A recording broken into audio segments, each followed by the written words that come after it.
We want The Hobbit to be a visual experience that goes several steps beyond Lord of the Rings. Fans of The Hobbit, they're going to get so much more. Dungeons deep and caverns. You'll get taken on an amazing ride. So, this is The Hobbit. I cannot guarantee his safety. Understood? You will see more of Middle-earth than you've ever seen before. I think that people will see more than once. I know I will.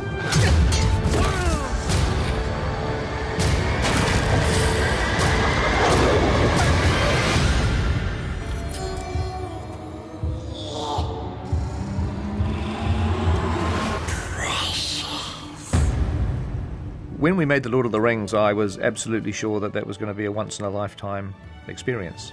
I never realised that 10 years later, we were doing it all over again. We actually shot for 266 days on The Hobbit, which was exactly the same number of days that we shot on The Lord of the Rings.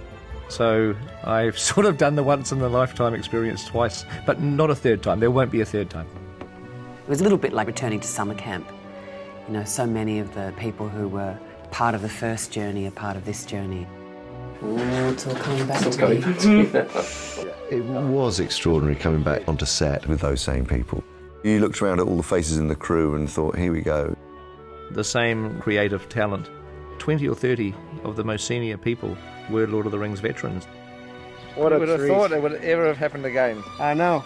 To have a chance to return, pop the wig on and the feet on, it kind of feels like I've stepped into a time machine. And I get to meet all of these other actors who are coming along for the real long journey and sort of seeing in them a little bit what we felt like when we started.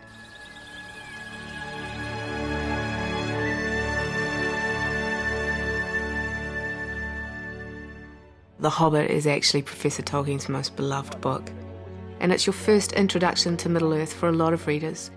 The story of The Hobbit takes place 60 years before the events in The Lord of the Rings. Bilbo Baggins. I'm looking for someone to share in an adventure.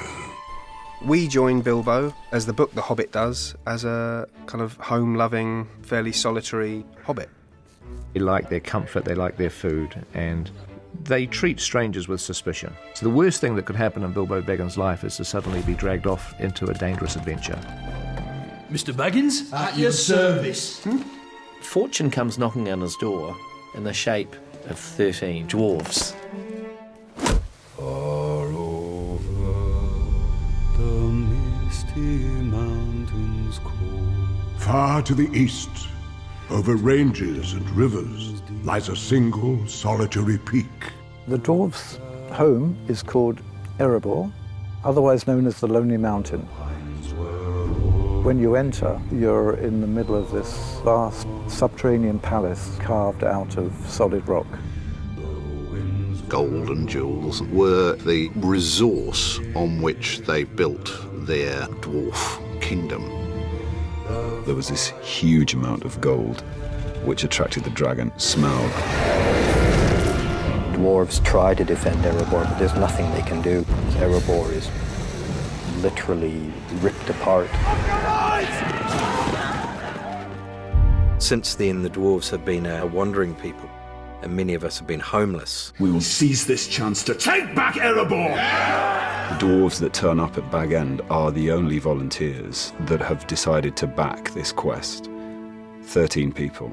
You asked me to find the 14th member of this company, and I have chosen Mr. Baggins. Me? No. The one thing with hobbits is that they are very stealthy, and that's exactly the quality that Gandalf the Wizard is looking for. You'll have a tale or two to tell when you come back. Can you promise that I will come back? No. Which brings us to the question, why does he go then? And of course, why he goes is because he knows he will never ever have another opportunity like this. Wait! Whoa. Welcome, Master Baggins, to the company of Thorin Oakenshield.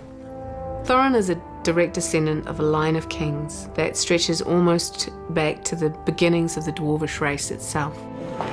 He's gone from prince to pauper, and he's a battle-hardened warrior. He has a fierce sense of honor, but he's been hardened by life, so his outer shell is pretty impenetrable. The dwarves, they're an incredibly proud race. They have a fire in their blood.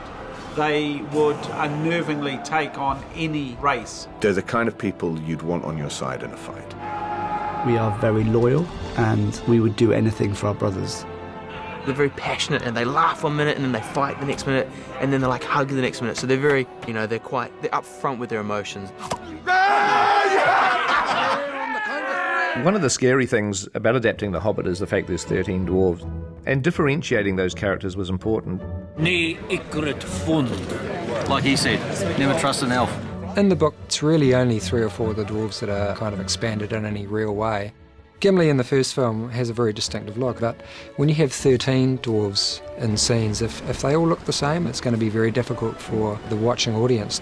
Everyone is very different in a very individual way. It's, I'm glad I didn't have to do anything.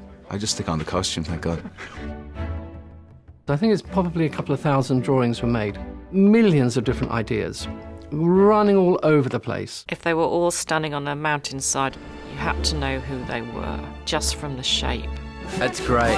This is the best part of the whole job. It's supposed to be a light spritz. It is. Oh, no.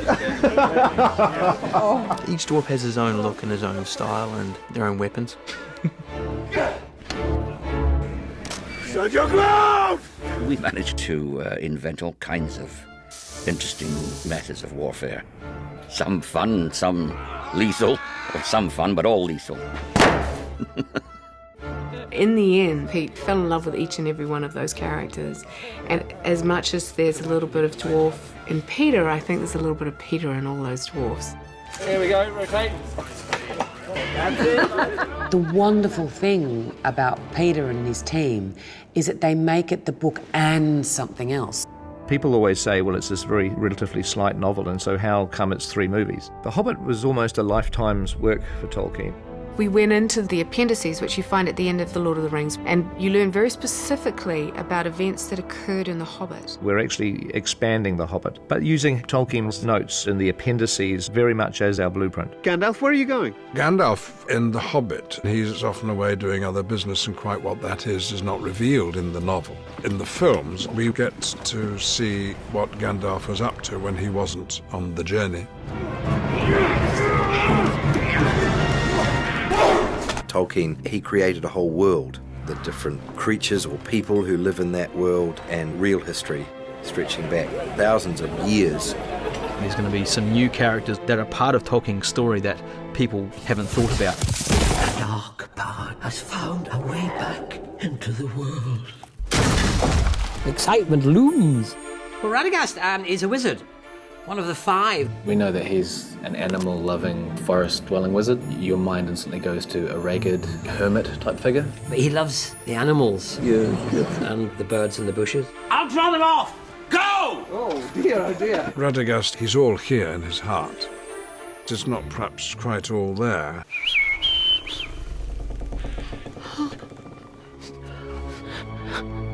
The trees! They're diseased! Radagast discovers that something's going wrong in his immaculate forest. Trees are dying, animals are dying. Something's wrong, something's terribly wrong. Middle-earth seems to be just beginning to rumble and tumble.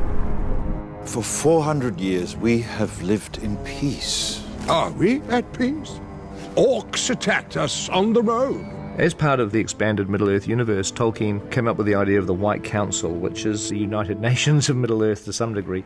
Gandalf, Elrond, Galadriel, Saruman, they play a role in illuminating those sort of broader political landscape. The White Council. They represent enormous power. There's suspicion amongst all of them that there's this building power of evil getting stronger and stronger.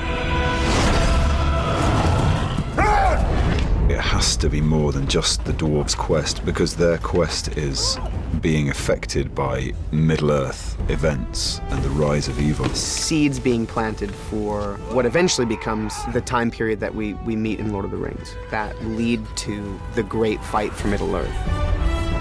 If you watch then this suite of films in their entirety, it's wonderful that Peter's able to weave those subtle connections between the films. One of my favourites is an older Bilbo telling children the tale of his run-in with 3 large mountain trolls. So there I was, at the mercy of 3 monstrous trolls. The great thing about The Hobbit is we get to see it. Bilbo's encounter with the 3 trolls, William, Bert and Tom, is one of the most iconic passages from the book, and it was something we were really looking forward to bringing to the screen. 3 of us dwarves, Mark, myself and William, are portraying the trolls as well. There were 3-4 days there with Peter on the mocap studio, and we had a tremendous time there, just being in our grey suits. Are we having horse tonight or what? Shut your cake hole. You're like a really dysfunctional group of 3 flatmates. Directing is partly the same, really, apart from the fact that the actors look rather silly. I mean, who would want to walk around all day with a camera pointed right at their nose?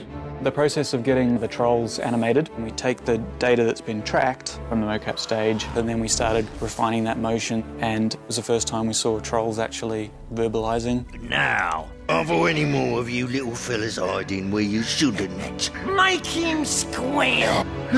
Out of this colourful group of dwarves and wizards, and there's elves, and the story of The Hobbit is to take Bilbo, as played by Martin Freeman, the young, conservative, very safety-conscious Bilbo, and to see him transform. I have never used a sword in my life. He finds a bravery that he didn't know he had, and he finds a sort of nobility that he didn't know he had. And none of the others knew he had. Throughout the course of the quest, Bilbo surprises the dwarves at every stage. Bilbo goes on the journey, and he's changed forever. What's lost? Yes, and I want to get unlost as soon as possible. Now keep your... I'll use this if I have to. I can't wait to see it. That beautiful book that Tolkien wrote in 1937 come alive for people. There's a team here that have their heart and soul into creating something very, very special.